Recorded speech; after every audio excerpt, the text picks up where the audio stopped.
This morning, if you're one of those baby boomers beginning to see the shades of gray, you don't want to miss this broadcast. Our age management doctor talks about how we can slow down the aging process. This is the Emmy Award-winning 11 News Close-Up with your host, Marvin Scott. Good morning. We've got two fascinating areas of discussion on today's program. The quest for the fountain of youth and celebrity mania, a trip down memory lane with a film critic who grew up with the stars. Just over 100 years ago, the average age expectancy was 47 years, imagine.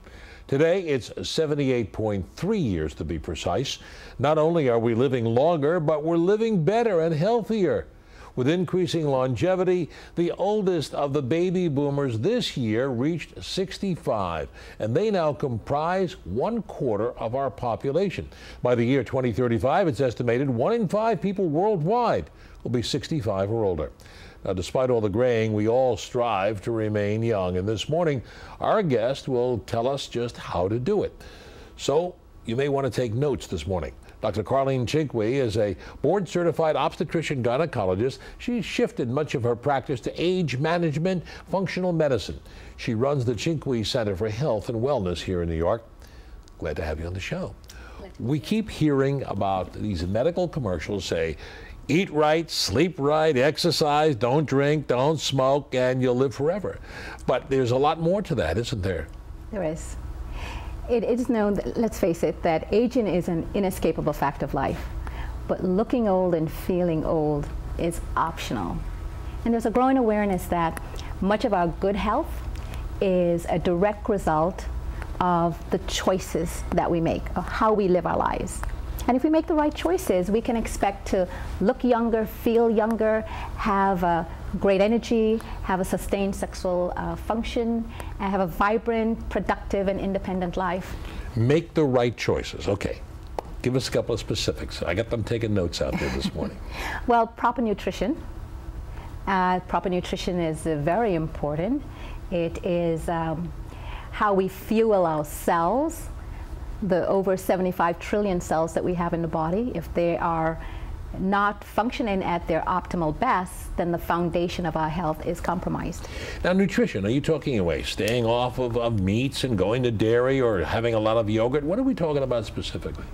Well, we're talking about eating whole, fresh, real foods with high fiber and plant-based.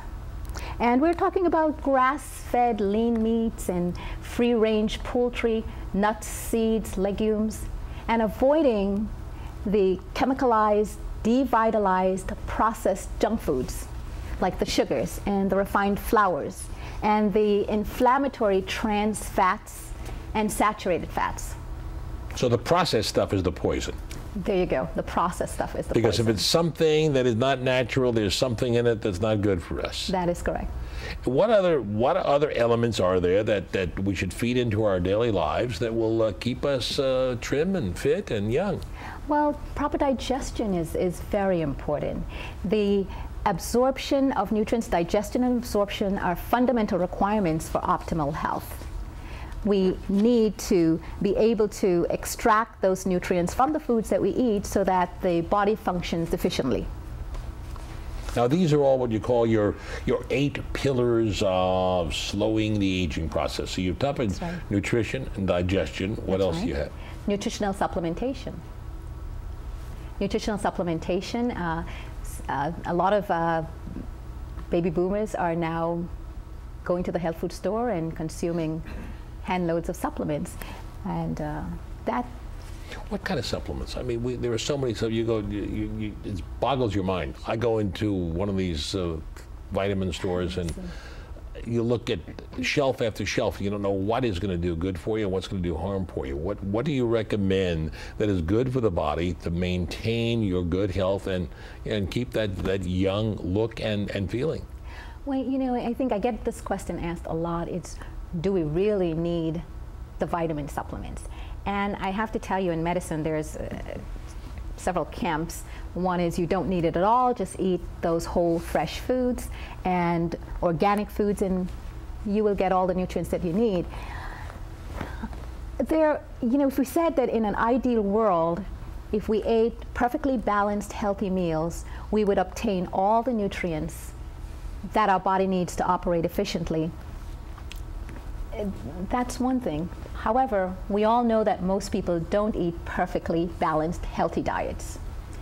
And also, there's another point, the soil is depleted. And our fresh fruits and vegetables are being sprayed with pesticides and herbicides.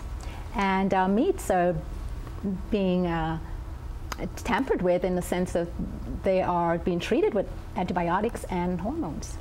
As we age, we lose our energy, we sleep less.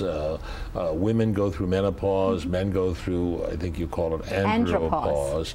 Yes. And there's a lot of talk today about a hormone replacement. Yes. Is that something that is advisable? Is it healthy, or will it sustain our youth? I think that hormones are vitally important in our overall good health. The hormones are actually chemical messengers. They travel through the bloodstream, they go to organs and tissues, and they regulate our body systems. So they are vitally important, and if hormones are out of balance, your body will not respond optimally, even if you have improved nutrition and exercise. So they're very, very important to our foundation of good health. Now, heart disease and cancer are the primary causes of death. I think they account for 60% of all deaths. There have been many advances in the area of research. Also want to talk about Alzheimer's disease. We're going to take a break. We'll explore much more with Dr. ChinQuee when WPIX 11 News Close-Up continues.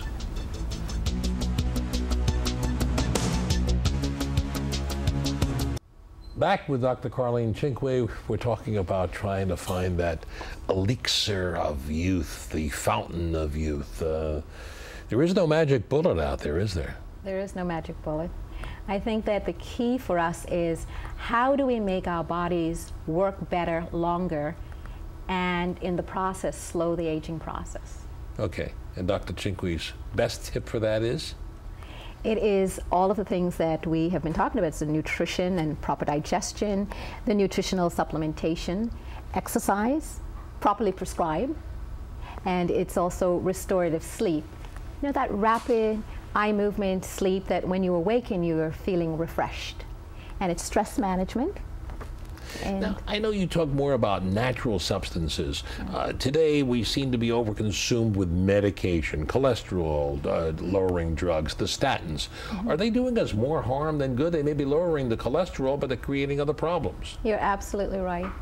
I think that, and there's statistics and studies that have shown that 50% of people who have heart attacks have normal cholesterol levels. So the statin drugs are lowering the cholesterol. The question is, the benefits of the statins, is it that, I think it's more that it's reducing inflammation, and that's an unintended side effect of the statin drugs, as opposed to just a lowering of the cholesterol. Now, cholesterol produces so many things in the body, and one of the things I've learned, cholesterol produces testosterone. Absolutely. And also cholesterol levels change with your age, that you need a higher cholesterol as you age. Is that correct? Cholesterol, that is absolutely correct. Cholesterol is extremely important because it is the precursor. It is what makes our sex hormones. Testosterone for men, estrogen and progesterone for women. It also makes our stress hormones. So if our cholesterol level is very low, then obviously you would not be able to make those hormones. Produce those and hormones. For men, we're looking at erectile dysfunction. And statin drugs contribute to that. Statin drugs contribute because... So, all right, so you leave me perplexed, as I'm sure many of our viewers are perplexed out there.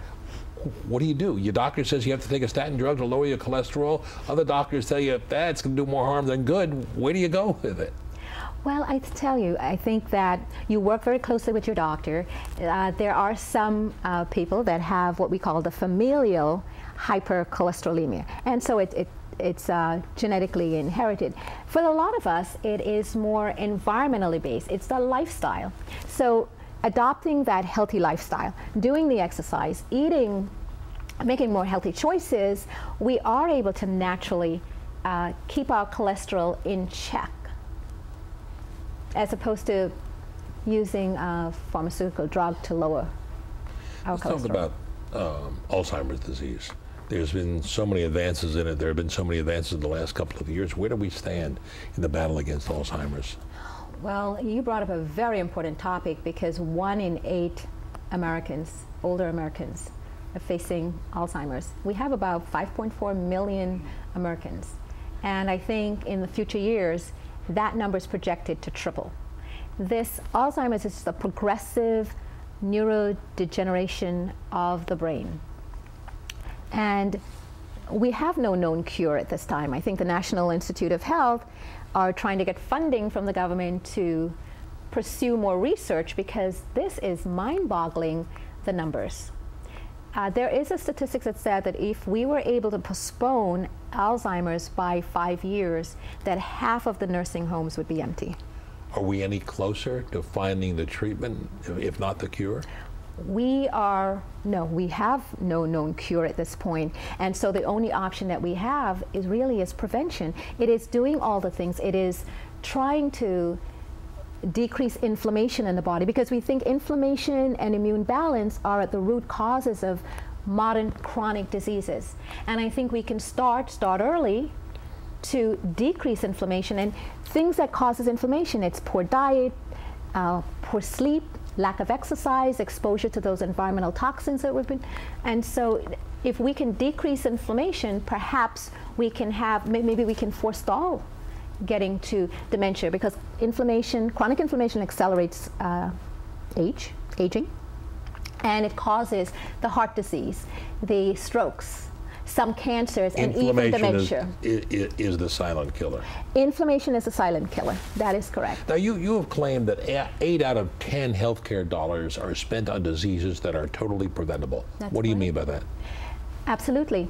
It's spent on heart disease, on stroke. It's spent on arthritis. These are diabetes. These are preventable diseases. These are lifestyle diseases. If we are able to make those healthy choices regarding all of those 8 pillars that we're talking about of health, I think that we would have a better control on it. And again, the key, I think, for us in the 21st century is controlling inflammation, controlling the fires of inflammation in the body. We today are looking a lot better than our parents did when they were our age. What would you leave us with, the best bit of advice from Dr. Carlene ChinQuee? Stay young, stay healthy, quickly. Well, I think what we have to do is take care of the nutrition, make sure that we're digesting our foods well, getting proper supplementation, exercising, resting, sleeping well, and avoiding exposure to those environmental toxins, and balancing our hormones. And that is what they say is a wrap. And I'm looking here because you have a website. And I want to leave the folks with the website there, which is www.idealbalance.org. Okay. Dr. Carlene ChinQuee, thank you so much for joining us. Thank you for having me. We're going to take a break. When we come back, we'll be joined by by film critic Jeffrey Lyons, and he'll be telling us stories his father told him. We'll be right back.